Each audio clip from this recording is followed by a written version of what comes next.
Welcome back, everyone. In our last installment, we spoke about the connection between the ills that we see in society, such as abortion and other distortions of human sexuality, and mentioned that it's not about the logic, that there are very well-meaning, sincere people who advocate for these societally destructive positions. The problem is not in the logic, the problem is in the premise. That we have a flaw in our premise about human sexuality, that we have made it about our self-fulfillment, as opposed to our human sexuality being about how in love we give life to others. And then we looked at how even more fundamentally that distortion is rooted in a misunderstanding about what love itself is, and that we have been sold the lie that love is about self-fulfillment, when really love is about self-sacrifice. We noticed how the love of self-fulfillment actually leads to strife. When my self-fulfillment collides with your self-fulfillment, you're in the way of my love, you're in the way of my life, you're in the way of my purpose for being, you're in the way of my self-fulfillment. And this turns into anger, hatred, and strife. Whereas the love of self-sacrifice sacrifices even that to which we have a right for the sake of others. We see this now come back up into our human sexuality, and we get it wrong, because if you get love wrong, you get everything wrong. So let's look at these two premises. Is human sexuality about our self-fulfillment, or is human sexuality about how we in love give life to others? This again is tied to what has sparked this whole discussion. Again, this case before our Supreme Court in the United States about abortion. Abortion is a symptom. There is an underlying root cause, and that root cause has to do with our fundamental misunderstandings of human sexuality, and more fundamentally, love. That indeed we need to stop the symptom, the senseless death of millions and millions of innocent lives and the scarring of millions of souls. But we also need to deal with the cause. This is how we need to educate our children. It's not enough to tell society, and it's not enough to tell our children, just don't do that, it's wrong, because God said so. Well, that's true, but that doesn't work very well with people who don't believe God said so. Whether those are people who support opposing positions, or increasingly our children, who are being taught regularly by media, entertainment, by school, that it is about our self-fulfillment. So we need to positively tell our children and our society why it is better to pursue love as self-sacrifice, to pursue human sexuality as about how we in love give life to others. Then we'll deal with the cause. You see, indeed, the immediate cause of abortion is the choice of the woman who proceeds with the procedure. However, I would say that the greatest immediate cause of abortion are stupid, irresponsible, sinful, unchaste men. That's where the problem is. It's really hard as a woman to get pregnant without a man somewhere in the picture. And if men were chaste, abortion would virtually disappear. So why do we have this rampant society of unchastity? Why do we have this great scourge that is resulting in all of these ills? Well, historically, of course, much of it has been because of lust. But increasingly, it's because of misinformation, this fundamental error that love is about our self-fulfillment, and therefore our human sexuality is about our self-fulfillment. So if you want to, and I want to, and it fulfills us in the way we feel physically, the way we feel emotionally, the closest we feel, well, of course we're going to do that, because we're fulfilling ourselves. This is love, isn't it? No. See where the problem is? This is what we must address as the flame of love, because we show what love is as self-sacrifice. And this leads to a proper understanding of human sexuality as how we in self-sacrificial love give life to another.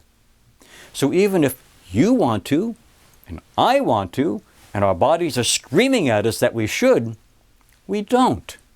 Why? In love. We sacrifice our desires and our fulfillment and our good feelings and our emotional closeness in love for the life that could be intentionally or accidentally created, because we need to care for that life, not throw it away. Look at how this false premise has shaped our sexuality. That in our human sexuality, we try to do nowadays just about anything to keep sex from working, to keep it from creating new life. And this has been a catastrophe for our society.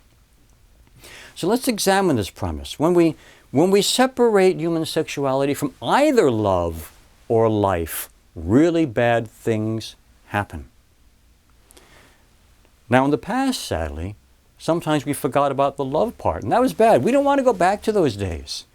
How often in the past did we have large families, not for love of the children, but because we wanted them to work the family farm, because we wanted them to work the family business, or because stupid, sinful, lustful men couldn't keep themselves off their wives.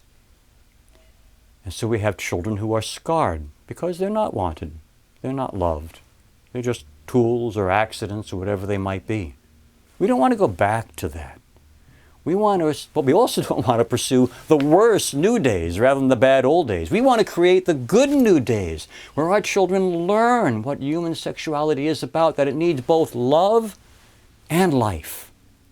Now what about today when we separate human sexuality from life?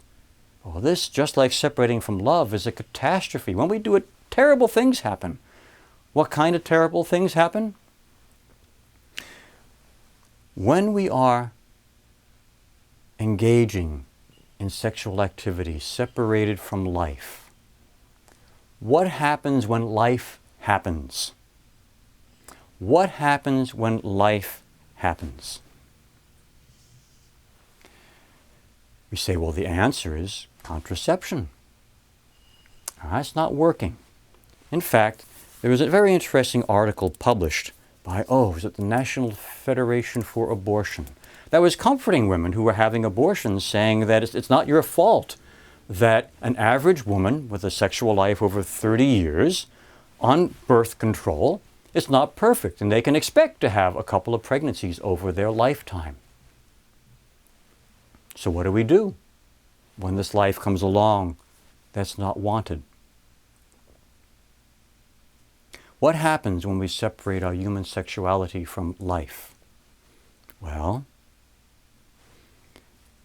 how many children, how many of you cried yourself to sleep on your pillow at night, just wishing with all your heart that your mommy and daddy lived together, loved each other like a real family, and loved you? So yes, we conceive children, intentionally or accidentally, without an openness to life. What do? Well, at best, they're born, the couple marry to create a family, and they actually are right for each other. And all they've done is set a very poor precedent for their children. Or the couple marries because they're pregnant, as has happened so often in the past, and they find they are awful for each other. They should never have been married, and have a dysfunctional family that crushes their child and builds resentment among themselves. This is the pain when we separate human sexuality from life. Or if they don't get married, and our children grow up in a single-parent home by mother or by father, and they're missing something fundamental. Not only that, the chances of their being in poverty are far greater. So we have done a great disservice to our children by putting them into a household that lacks either mother or father, the temporal resources of both parents, because it takes an awful lot to be a parent to children, the financial resources of two coming together to help rear their children. And it's the children who suffer. Or worst of all, the children are conceived. And according to the World Health Organization last year, 73 million of them were killed in the womb. So instead of the womb being the safest place on earth, it has literally become the most dangerous place on earth. Why? Because we have separated our human sexuality from life.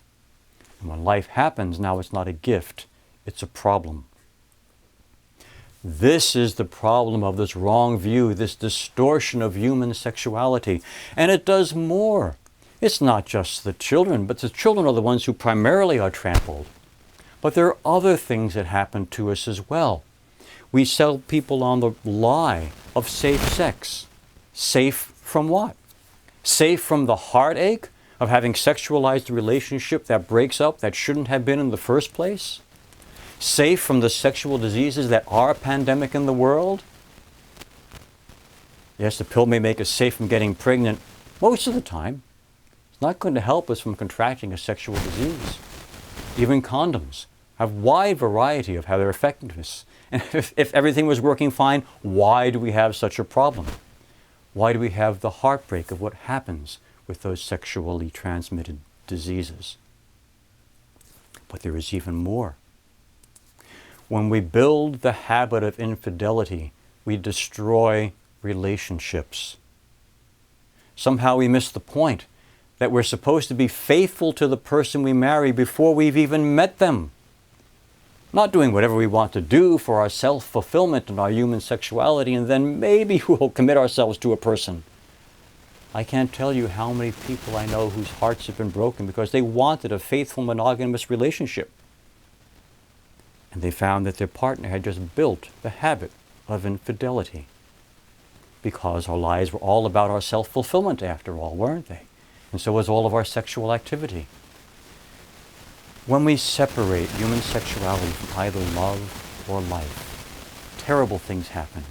Literally tens of millions of entirely innocent people die every single year. More millions are infected. More families are broken. We thought the advent of birth control would help stop the fact that we saw increasing numbers of children born out of wedlock. Well, that worked really well. Now we see in some countries 50%, 2/3, 3/4 of children born out of wedlock. Why? Because they're accidents. Because our human sexuality isn't about giving life to others in love. It's about our self-fulfillment. And so tragedy after tragedy after tragedy mounts. On the other hand now, imagine a human sexuality that is based upon how we in love give life to others. Self-sacrificial love that says, yes, you want to, I want to, our bodies want to, but we don't, for love of the child who could be conceived. Imagine a world where every single man, and I'll put the blame right there on my fellow men, where every single man said, I will not engage in sex until I am prepared to welcome the life that could come intentionally or accidentally into a stable family. What would happen to the number of abortions? What would happen to the number of single-parent homes? What would happen to the number of dysfunctional homes? They're not all going to go away. Yes, there'll be widowhood, there'll be death, there'll be people who do marry and think they're fine and they are dysfunctional, but the numbers would decrease dramatically. And when we decrease the number of dysfunctional homes, when we decrease the number of single-parent homes, what's going to happen to the poverty rate? And when fewer children are growing up impoverished, fewer children are growing up in dysfunctional homes, what's going to happen to their mental health? And when the mental health of our children improves because they have sound, strong families, for the most part, there will be those who will break, but for the most part, what will happen to our crime? What will happen to the integrity of our politics, of our economics? What would happen to our incidence, our health care, and the incidence of sexually transmitted diseases? Imagine a world where every man, even if the person they're with wants to, begs them to, says no, because my love is rooted in self-sacrifice, not self-fulfillment. My love says, yes, you may want to, I may want to, we may want to, but we won't until we're ready to welcome the life that could come into a stable family where you and I care for each other, are committed to each other, and are prepared to take care of the children who can come. What would that do to the world? This is what we need to teach our children. Not just don't do this and don't do that. Yeah, they shouldn't. But why? Hold out the beauty of what we can achieve by a world of chastity, by a world of love that is all about caring for others instead of seeking our own self-fulfillment. What would that do for our children? Tell them it's their turn to take over the world. It's their turn to forsake the bad old days and the even worse current days. It's their turn to build the good new days. A world rooted in a love of self-sacrifice that comes by grace. A world rooted in a model of human sexuality that's all about how we in love give life to others. That love, that selfless love is what the flame of love is all about.